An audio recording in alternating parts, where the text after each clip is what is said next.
일단 생활 스트레스 강도에 대해서 이제 조사한 바에 의하면 제일 큰 그 스트레스가 배우자하고 사별을 이제 예를 들어 배우로 했을 때 보통 그 퇴직자가 퇴직을 하는 수준 정도가 반 정도라고 생각을 하는데, 사실은 이제 그 다른 사람들은 그 퇴직자가 얼마나 큰 그 충격을 받는지에 대한 부분들을 실제로 경험하지 못했기 때문에 상당히 이제 가볍게 생각을 할 수도 있는데, 생각보다 그 퇴직자가 퇴직 후에 받는 충격은 굉장히 크다.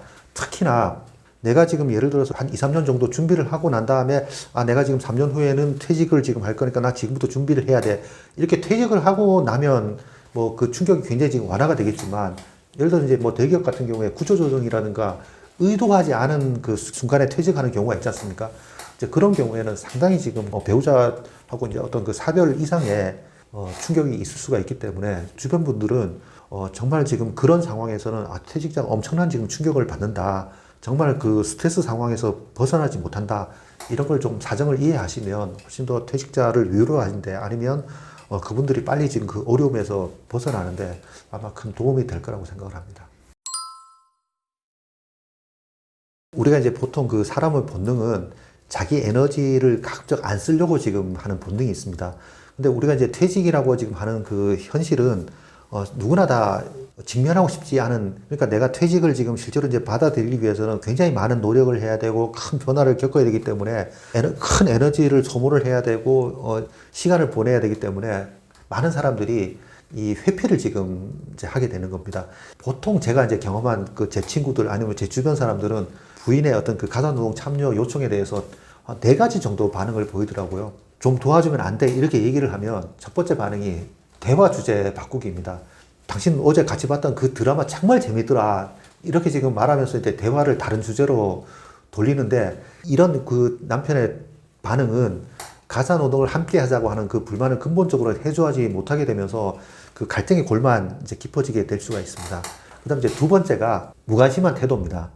좀 도와달라고 하는 그 아내의 말을 지금 들은 척 안 하고, 그 다음 뭐 TV를 본다든가 아니면 이제 휴대폰 보면서 뭐 알았어 뭐 이렇게 이제 무관심하게 그렇게 흘려듣게 되는데, 이렇게 되면 이제 그 아내가 자기 존재에 대해서 남편으로부터 이제 무시당했다고 받아들일 수가 있기 때문에, 사실 이것도 또 두 사람 관계에 흠을 만들게 되는 그런 이제 결과가 되겠습니다. 그다음 이제 세 번째가 변명하기죠. 좀 도와달라고 하는 그 이제 배우자 부탁에 나 진짜 요새 내 사업 구상하느라고 정말 내가 바빠갖고 정말 나는 도와주고 싶은데 내가 여유가 없어, 이렇게 얘기하는 것도 내가 얼마나 지금 열심히 산다는 걸 강조하겠지만, 사실은 아내가 원하는 부탁을 들어주지 않기는 마찬가지거든요. 그래서 결국은 오히려 이제 아내보다는 자기를 지금 우선시하는 그런 태도 자체가 아내의 어떤 그 불만을 더 크게 만들 수가 있다. 그 다음에 이제 네 번째가 감정적으로 반응하기입니다. 당신은 왜 그렇게 지금 나를 안 도와줘? 이렇게 얘기를 지금 하게 되면, 아니, 당신만 힘든 줄 알아? 뭐, 나도 지금 당신한테 불만이 있어. 뭐, 이런 식으로 반발을 지금 하면서 이제 자기 행동을 정당화하려고 하는데, 이런 감정적 반응은 그 문제의 원인을 파악하고 해결을 위한 방법을 찾기는 커녕 오히려 지금 그 갈등만 더 크게 만드는 그런 부분이기 때문에, 앞에서 얘기한 것처럼 이 4가지 반응 자체가 다 회피하는 그런 반응이 되는 겁니다. 그래서 우리가 회피를 지금 하는 건 상황을 지금 악화만 하는 거지, 문제를 지금 근본적으로 해결을 할 수가 없다. 그래서 우리가 이제 회피보다는 빨리 지금 내가 해결할 문제에 직면하는 게 굉장히 지금 중요하다고 생각을 합니다.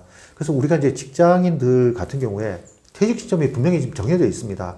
이제 법으로 만약에 이제 60세까지 근무할 수 있다고 하면, 내가 지금 싫으나 좋으나 60세가 되는 순간 나는 이제 퇴직을 지금 해야 된다고 하는 걸 알고 있는 거죠. 그러면 내가 이제 퇴직을 하고 난 다음부터 내가 어떤 식으로 지금 퇴직을 준비할 거를 생각을 하기보다는, 내가 이제 한 5년 전서부터 이제 퇴직을 지금 한다는 걸 알고 난 다음에 내가 지금 적극적으로 이제 고민을 시작하게 되면 훨씬 더 퇴직 준비가 튼실하게 되겠죠. 그래서 여러분들이 퇴직을 지금 회피하면 회피할수록 어떤 그 퇴직 준비의 질이 떨어지기 때문에, 빨리 지금 현실을 냉정하게 현실을 지금 받아들이고 직면하신 다음에 적극적으로 이제 퇴직을 준비해야 된다. 그래서 만약에 여러분들이 현실을 직면하지 않고 퇴직을 이제 회피할 때 만날 수 있는 부작용을 지금 몇 가지 설명하면, 첫 번째는 문제가 악화된다는 겁니다.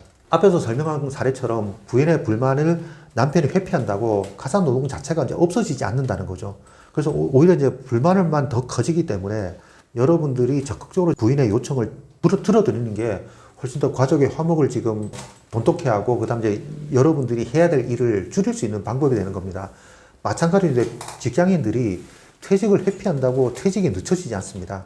그래서 하루하루 여러분들이 회피하기보다는 내가 언제까지 퇴직이 결정된다 이렇게 생각을 하시게 되면 지금부터라도 빨리 이제 퇴직 준비를 하시는 게 훨씬 더 도움이 된다. 그 다음 이제 퇴직에 대한 부분을 회피를 하게 되면 스트레스와 불안감을 높이는 게 이제 두 번째 이유가 되겠습니다. 회피는 일시적으로 이제 불안감을 좀 줄일 수가 있게 되는 거죠. 하지만 문제는 이제 근본적으로 해결되지 않기 때문에 시간이 지나면 지날수록 불안과 스트레스의 강도가 높아지게 됩니다.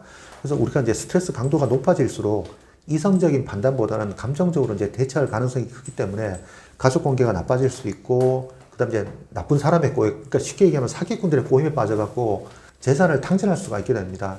이런 상황에 벗어나기 위해서 어렵더라도 퇴직이라는 현실을 직면할 그런 용기가 필요하다. 그 다음 이제 세 번째가 건강이 나빠진다는 겁니다. 스트레스와 이제 불안이 증가하게 되면 뭐 정신 건강도 물론 나빠지지만 신체 건강에도 이제 나쁜 영향을 미칠 수가 있습니다. 그래서 계속 이제 회피를 하게 되면 만성적인 스트레스에 노출이 되면서 이제 그 심혈관계 질환이라든가 면역력 악화, 그 다음 이제 소화기계통에 문제를 경험할 수도 있게 됩니다. 네 번째, 그 회피를 할 때 문제가 소통이 단절이 된다는 겁니다. 회피는 소통을 단절하는 결과를 갖고 오는데, 제가 이제 부부 사례를 설명을 드리지 않습니까? 그래서 남편이 아내의 요청에 대해서 이제 그 회피를 하게 되면 그 부부 사이에 대화가 이제 끊어지는 뭐 그런 경험은 아마 대부분 다 해보셨을 겁니다. 이런 식으로 어떤 그 회피하는 대화는 단절을 지금 갖고 오게 되는데, 우리가 이제 가족 공동체라고 하는 그런 과정에서 회피를 하게 되면 어떤 그 가족을 내팽개치는 그런 결과를 낳게 되고, 그 다음에 가족 입장에서 보면 아빠가 너무 무책임하다 이렇게 느낄 수도 있기 때문에 서로 간에 이제 불편하게 되는, 쉽게 얘기하면 남보다 못한 사이가 될 수 있기 때문에 정말로 이제 빨리 퇴직 준비를 하시는 게 가족들한테도 긍정적인 부분이 부정적인보다 훨씬 더 크기 때문에 하루보다 빨리 퇴직에 대한 부분을 직면을 하시고 해결책을 좀 마련하시기 바랍니다. 그 다음에 다섯 번째가 여러분들이 회피하면 회피할수록 회피 성향이 강화된다는 겁니다. 문제를 회피하는 횟수가 늘어나면 늘어날수록 회피가 일상화되면서 여러분들이 그 습관이 될 수가 있습니다. 이렇게 되면 이제 어려운 상황에 놓일 때마다 회피를 선택을 하게 되는데, 만약에 어떤 그 가족 문제가 닥쳤을 때 가장이 회피를 하게 되면 누군가가 다시 이제 그 문제에 적극적으로 해결해야 되기 때문에 결국은 가장으로서 역할 자체가 이제 없어지게 되는 거죠. 그러면 가족한테 아무런 도움이 안 되는 그런 잉여 인간이 될 수 있기 때문에 여러분들이 이렇게 회피를 하게 될수록 여러분 가족 안에서 여러분들의 역할은 없어지게 된다. 회피 성향이 강화될수록 가족 이론으로서 여러분들이 고립화될 수가 있다. 이렇게 지금 말씀을 드릴 수가 있겠습니다. 이처럼 이제 아까 제가 5가지 이제 그 부작용에 대해서 말씀을 드렸는데, 회피가 단기적으로 이제 편안함을 제공하는 건 맞습니다만 장기적으로는 굉장히 지금 큰 부작용이 따를 수가 있기 때문에 여러분들이 현실을 좀 직면하고 하루 더 빨리 퇴직 준비를 하시는 게 퇴직 후의 삶에 굉장히 지금 도움이 되는 선택이다. 이렇게 말씀드리겠습니다.